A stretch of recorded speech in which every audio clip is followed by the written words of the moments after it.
दीपू जल्दी चलो, नदी किनारा आ गया। नदी की तरफ बिल्कुल भी मत देखना और कुछ भी सुनाई दे ध्यान मत देना।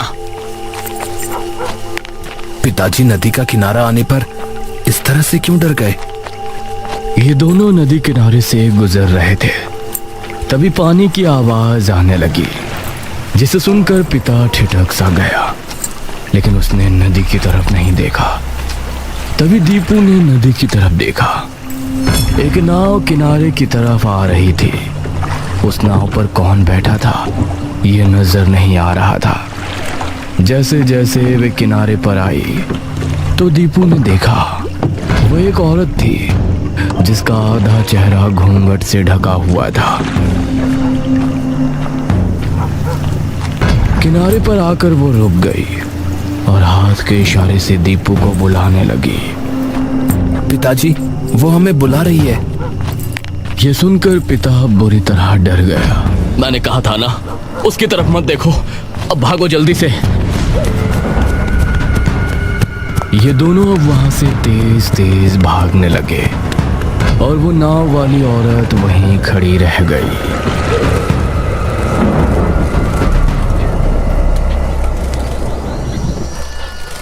एक महीने बाद दोपहर का समय था। गांव के लोग अपने अपने कामों में लगे हुए थे। उसी समय एक जोड़ा टांगे में बैठा गांव में आया। आइए बाबूजी, मधुपुर आ गया। रमेश ने सहारा देकर अपनी बीवी निराजनी को उतारा और वो वहां खड़े मुखिया से मिला। जी, क्या आप ही मुखिया जी हैं? हाँ, मैं ही यहाँ का मुखिया हूँ। मुखिया जी, ये कौन है? ये मेरे बचपन के दोस्त भानु प्रताप का बेटा रमेश है। पेशे से लेखक है, बहु गर्भान्य है, तो शहर के करीब रहना चाहते हैं। अब हमारा गांव तो शहर के बहुत करीब है ना, इसलिए ये आज से यहीं रहेगा। आपका बहुत बहुत शुक्रिया मुखिया जी।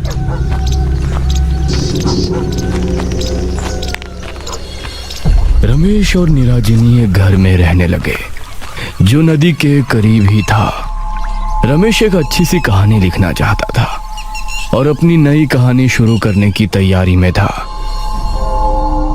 रात के 10 बजे मोहिनी और मोहित हाथ थामे टहल रहे थे। मोहित, तुम हमारे रिश्ते की बात अपने बाबूजी से कब कर रहे हो? अरे करेंगे भाई, अभी पहले बलवीर भैया की शादी तो होने दो, वरना बाबूजी कहेंगे बड़े की शादी नहीं हुई और छोटा फुदक रहा है। नदी किनारे अजीब सी शांति छाई हुई थी। चलती हवाएं माहौल को सुहाना बना रही थी। ये दोनों भी बातें करते करते नदी किनारे पहुंच चुके थे। कितना सुहाना मौसम है ना? हाँ, नदी भी कितनी खूबसूरत लग रही है। दोनों नदी किनारे बैठकर बातें करने लगे। कितना अच्छा होता कि कोई माझी होता तो हम दोनों उसकी नाव में नदी की सैर कर सकते। हाँ, बहुत अजीब बात है कि हमारी नदी में माझी क्यों नहीं आते, वरना मन तो मेरा भी बहुत करता है। तभी पानी की कलकल की आवाज आनी शुरू हुई। दोनों को सामने से वही नाव आती नजर आई जिसके अंदर घूंघट वाली माझी बैठी थी।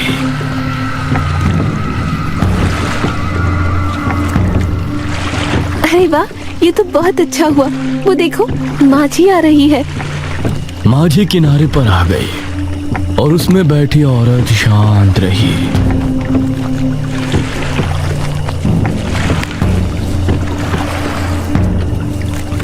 काकी, क्या आप हमें नदी की सैर करा लाएंगी? इस पर उसने हाँ में सिर हिलाया। अरे वाह, चलो। दोनों एक एक करके उसकी नाव में बैठ गए और फिर उस औरत ने नाव चलाना शुरू किया। धीरे धीरे नाव आगे बढ़ रही थी। पानी की आवाज बहुत ही मधुर लग रही थी और ये दोनों बहुत खुश थे। मोहिनी ने पानी हाथ में उठाकर मोहित पर फेंका। ये लो। अरे तो मोहित ने भी वही क्रिया दोहराई और फिर दोनों हंसने लगे। नाव अब नदी के बीचों बीच थी और वो माझी बिल्कुल चुपचाप नाव चला रही थी। ये कुछ बोल क्यों नहीं रही है? जी क्या आप सच में कोई माझी है या फिर आप भी हमारी तरह शहर को निकली हैं? ये सुनकर वो औरत तेज तेज चप्पू चलाने लगी।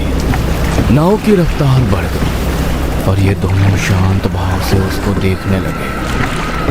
तभी हवा चली और उसके चेहरे से घूंघट हट गया। उसकी चाल, चमकती आंखें और भयानक चेहरा जैसे ही इन दोनों ने देखा तो इनके डर का ठिकाना नहीं।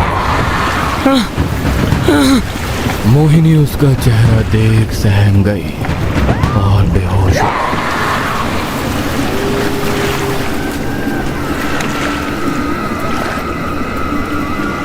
कुछ देर बाद मोहिनी की आंख खुली तो वो किनारे पर अकेली पड़ी थी। उसने इधर उधर देखा और खुद को अकेला पाकर घर की तरफ दौड़ पड़ी।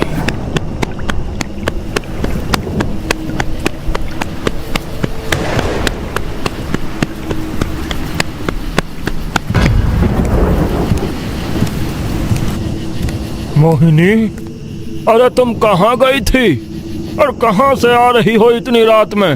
मोहिनी बहुत डर में थी लेकिन अपने पिता को मोहित के बारे में बता नहीं सकती थी, इसीलिए वो चुप ही रही और उसके पिता ने उसे घर के अंदर भेज दिया। उसको मोहित की चिंता हो रही थी। शाम होने पर उसको अजीब अजीब आवाजें सुनाई देने लगी, जैसे कि कोई माझी तेज तेज चप्पू चला रही हो। ये चप्पू की आवाज यहाँ कैसे आ रही है? उसने खिड़की खोलकर देखा तो उसको अपनी आंखों पर यकीन नहीं हुआ। उसने देखा कि सामने वही औरत नाव के अंदर खड़ी है।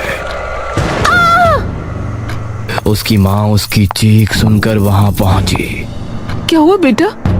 मोहिनी ने खिड़की की तरफ इशारा करते फिर से देखा, माँ वो। लेकिन इस समय खिड़की के बाहर उसका बगीचा नजर आ रहा था। ये देखकर मोहिनी के मुंह से आगे कुछ नहीं निकला। रात होने पर मोहिनी सोने के लिए बेड पर पहुंची। करीब 1 बजे जब वो गहरी नींद में थी तभी उसको अपने पैरों पर कुछ गीला महसूस हुआ और उसकी आंख खुल गई। कौन है? लेकिन आंख खोलते ही उसने पाया कि उसका बेड नदी के बीच तैर रहा है और वही घूंघट वाली औरत अपनी नाव में बैठी उसकी तरफ आ रही है। ये सब क्या है? मेरे साथ क्या हो रहा है? क्यों मेरा पीछा कर रही हो? तभी उसे किसी ने हिलाया तो वो अपने सेंस में आई। उसने पाया कि वो अपने कमरे में ही है और उसके माँ बाप उसके पास ही हैं। क्या हो बेटा, तुम इतनी अजीब बर्ताव क्यों कर रही हो? मोहिनी कस के अपनी माँ के गले लग गई और फिर उसने अपने माता पिता को सब कुछ बता दिया। ये क्या किया तुमने?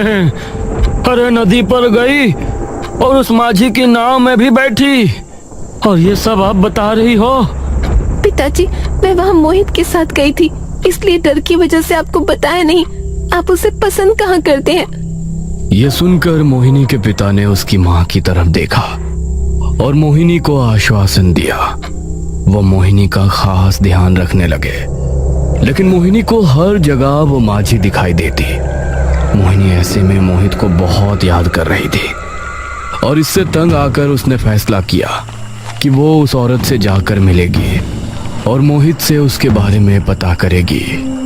रात 12 बजे वो नदी पर पहुंची तो सामने उसको नदी किनारे वही औरत खड़ी नजर आई। तुम क्यों मेरे पीछे पड़ी हो? और मेरा मोहित कहाँ है? क्या किया तुमने उसके साथ? आओ मेरे साथ आओ, मैं तुमको उससे मिला दूंगी। मोहिनी उसके कहने पर वापस माझी में बैठ गई और फिर उस औरत ने नाव चलाना शुरू किया। जैसे जैसे औरत आगे बढ़ रही थी मोहिनी के दिल की धड़कन भी बढ़ती जा रही थी। कुछ देर चलने के बाद नाव एक टापू पर आकर लगी। यही है तुम्हारा मोहित? क्या तुमने मोहित को इस टापू पर छोड़ा है? यह सुनकर उस औरत ने हाँ में सिर हिलाया। मोहिनी उसकी नाव से उतरी और आगे बढ़ गई। टापू बहुत सुनसान था और वीरान भी। मोहिनी एक डर के साथ आगे कदम बढ़ा रही थी। ये मुझे यहाँ क्यों छोड़ गई? मोहित, मोहित क्या तुम यहाँ हो? वो बार बार आवाज लगाती, लेकिन उसे कोई जवाब सुनाई नहीं दे रहा था। तभी अचानक उसका पैर किसी चीज से टकराया और वो जमीन पर गिर गई। उसने पाया कि मोहित जमीन पर मृत हालत में पड़ा है।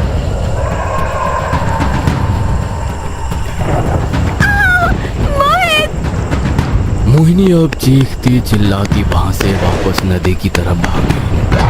तभी वही नाव वाली औरत अचानक से उसके सामने आ गई और भयानक अंदाज में बहुत जोर से चिल्लाई। अगले दिन मोहिनी के गायब होने की खबर गांव में बुरी तरह फैल गई। मुखिया जी, कुछ गांव वाले और रमेश भी वहां मौजूद थे। इस माझी का शिकार अभी तक कितने लोग हो चुके हैं, पता नहीं हमें उससे कब छुटकारा मिलेगा। मुखिया जी, ये किस माझी की बात कर रहे हैं आप, मुझे बताइए। रमेश, उस नदी के किनारे एक औरत एक माझी है। रात के समय पर नजर आती है और कोई गलती से भी उसकी नाव में बैठ जाता है तो वो गायब हो जाता है या कुछ ही दिनों में उसकी मौत हो जाती है। लेकिन ऐसा क्यों? कौन है वो माझी और वो ऐसा क्यों कर रही है? कई सालों पहले नदी पर बहुत से माझी रहा करते थे। सभी माझी नाव में बैठाकर यात्रियों को दूसरे छोर पर छोड़कर आते थे। उन्हीं माझियों में एक था किशन। किशन की बीमारी के चलते मौत हो गई थी और उसकी मौत के बाद उसकी पत्नी मंजरी बेसहारा हो गई थी। इसीलिए एक दिन वो किशन की नाव लिए नदी पर पहुंची।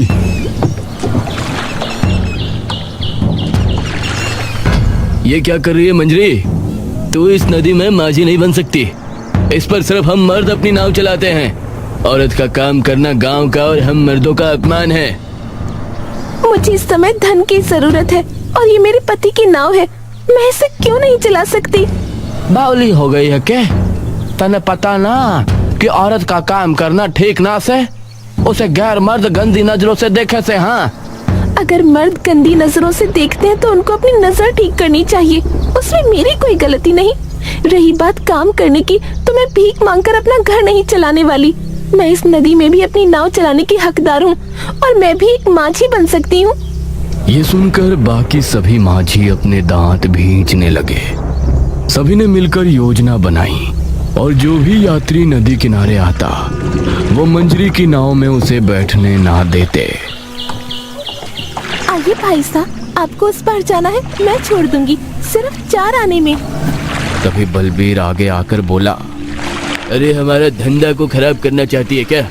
उस पर जाने के 6 आने लगते हैं और तू हमारा ग्राहक छीन के 4 आने में ले जाएगी। इसी तरह वो सही दाम लगाने पर भी मंजरी के यात्री छीन लिया करते थे।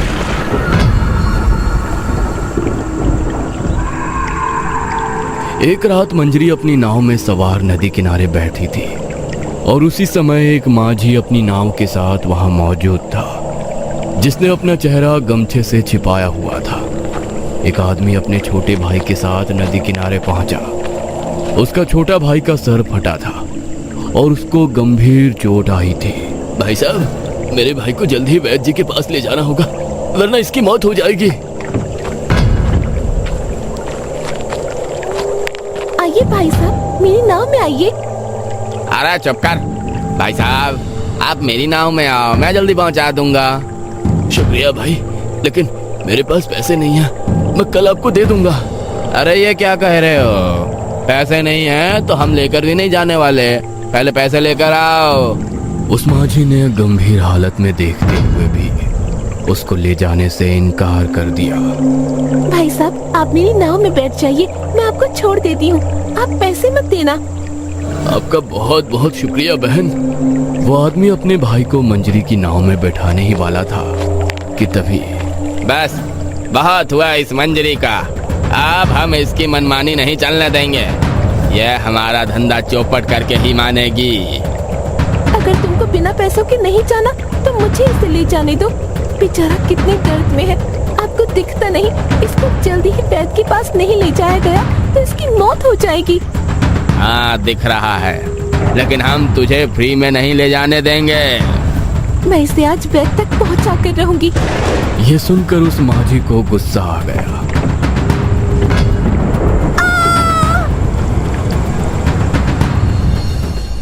ये तो बहुत बुरा हुआ मुखिया जी, फिर आगे क्या हुआ? अगली रात से मंजरी अपनी नावों के साथ नदी किनारे नजर आने लगी और उसने सभी माझियों के दिल में डर का माहौल बना दिया। माझियों को वो अपनी कहानी बताती और उन पर जानलेवा हमला भी करती। इसलिए सभी माझियों ने नदी में नाव चलाना छोड़ दिया। रोजाना रात के समय सिर्फ मंजरी की नाव ही नदी में नजर आती और वो जो भी उसकी नाव में बैठ जाता वो या तो नाव गायब हो जाता या फिर मर जाता। रमेश को मंजरी की दास्तान बहुत दुख भरी लगी। वो एक लेखक था, इसलिए वो मंजरी के बारे में बहुत ज्यादा सोचने लगा और उसी के बारे में उसने लिखना भी शुरू किया। कुछ दिन ऐसे ही गुजर गए। एक रात निराजिनी को लेबर पेन शुरू हुआ। जल्दी से वैद्य को बुला कर लाइए। मैं अभी किसी को बुला कर लाता हूँ।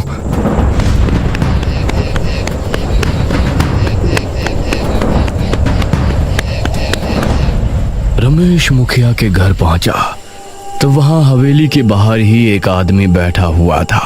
बिरजू काका, वो मुखिया जी कहाँ है? बेटा, मुखिया जी तो किसी काम से बासी के गांव गए हैं, 2 दिनों में वापस आएंगे। मुझे मदद की बहुत जरूरत है। निराजनी को दर्द शुरू हो गया है। मुझे इस समय किसी वैद्य के पास जाना होगा जिसके पास दाई माँ भी हो। बेटा, गांव में कोई वैद्य या दाई माँ नहीं है। तुमको महीनपुर गांव में ही वैद्य जी और दाई माँ मिल सकती है, लेकिन वहां जाने के लिए अभी तुमको कोई टांगा नहीं मिलेगा और नदी के जरिए तुम वहां जा नहीं सकते। सुबह से टांगे चलना शुरू होंगे तो तभी कुछ हो सकता है। नहीं, सुबह तक भला मैं कैसे रुक सकता हूँ? मेरी बीवी कभी भी माँ बन सकती है। बेटा, रुकना तो पड़ेगा। बताओ कैसे जाओगे? मुझे नहीं लगता कि इस समय कोई टांगे वाला तुमको वहां मिलेगा।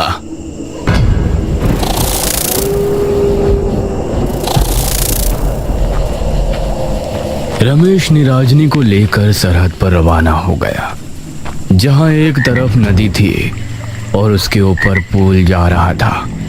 उसने देखा कि पुल काफी ऊंचाई पर है और वहां कोई भी टांगा नहीं है। क्या करूं? अब तुमको कैसे लेकर जाऊं मैं? तभी नाव के पतवार और चप्पू की आवाज सुनाई दी। उसने देखा कि नदी किनारे नाव लेकर मंजरी आ रही है। उसे देखकर एक पल को रमेश संट रह गया, लेकिन तभी निराजनी। रमेश को अब कुछ समझ नहीं आया और उसने निराजनी को उठाया। संभल कर निराजनी।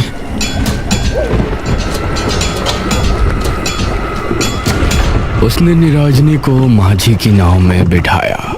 हमें अगले छोर पर जाना है, महिमपुर गांव। मेरी बीवी को वैद्य जी और दाई माँ की सख्त जरूरत है। ये सुनकर माझी ने नाव चलाना शुरू किया। आधी रात के समय किसी के साथ नाव में सफर करना, ये जानते हुए भी कि वो एक आत्मा है, ये बहुत ही डरावनी बात थी। लेकिन आज रमेश ने ठान लिया था कि वो अपने होने वाले बच्चे और निराजनी की जान बचा कर रहेगा। नाव धीरे धीरे आगे बढ़ रहा था। निराजनी बहुत दर्द में थी और वो मंजरी के बारे में नहीं जानती थी, इसलिए उसका पूरा ध्यान अपने दर्द पर था। पता नहीं आज मैं जिंदा बचूंगा या नहीं। पता नहीं ये आत्मा हमें सही सलामत वहां महिमपुर छोड़ेगी भी या नहीं। सामने कुछ ही दूरी पर अब इन दोनों को किनारा नजर आ रहा था। रमेश को इस बात की खुशी थी कि अभी तक मंजरी ने उसके साथ कुछ गलत नहीं किया। ये देखकर रमेश को थोड़ी राहत मिली। आप इतनी देर में क्यों नाव चला रही हैं? मुझे दर्द हो रहा है, जल्दी कीजिए ना। ये सुनकर मंजरी को गुस्सा आ गया। और वो तेज तेज चप्पू चलाने लगी। क्या हुआ रमेश, ये इस तरह क्यों बर्ताव कर रही है?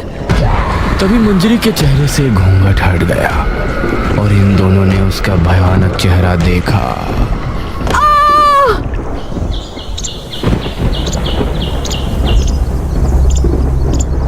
अगले दिन गांव में मातम सा माहौल छा गया। सभी लोग रमेश और निराजनी के बारे में अफसोस जता रहे थे। काका, तुमने रमेश को रात में नदी पर क्यों जाने दिया? राम राम। अरे मैंने कहा था रमेश से कि इस समय वहां जाना ठीक नहीं, लेकिन उसने मेरी एक ना सुनी। अब तो रमेश भी गायब हो गया। मैं भला अपने दोस्त को क्या जवाब दूंगा? अब मंजरी भी नदी किनारे नजर नहीं आती थी। 3 दिन बाद एक टांगा गांव पहुंचा।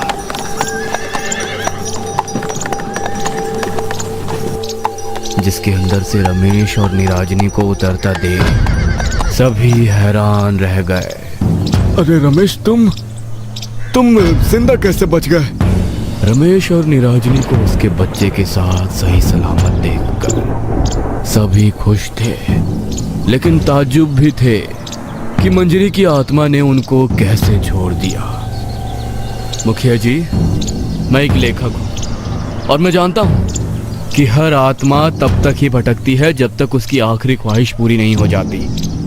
मंजरी की आखिरी ख्वाहिश थी उस आदमी को वैद्य के पास छोड़कर आना, और जब मैं निराजनी को लेकर उसकी नाव पर पहुंचा तो उसको निराजनी में वही इंसान दिखाई दिया। उसने हमें उस पार पहुंचाया और इस तरफ उसकी आखिरी ख्वाहिश पूरी हो गई। अब मंजरी नदी पर कभी नजर नहीं आएगी। यह सुनकर सभी गांव के लोग खुश हुए और गांव का एक आदमी बलबीर भी बहुत खुश था।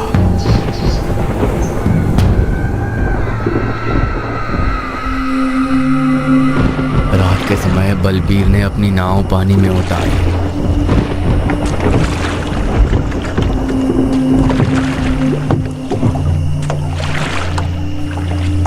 उस मंजरी को मारने के बाद इतने सालों बाद नदी में नाव उतारी है।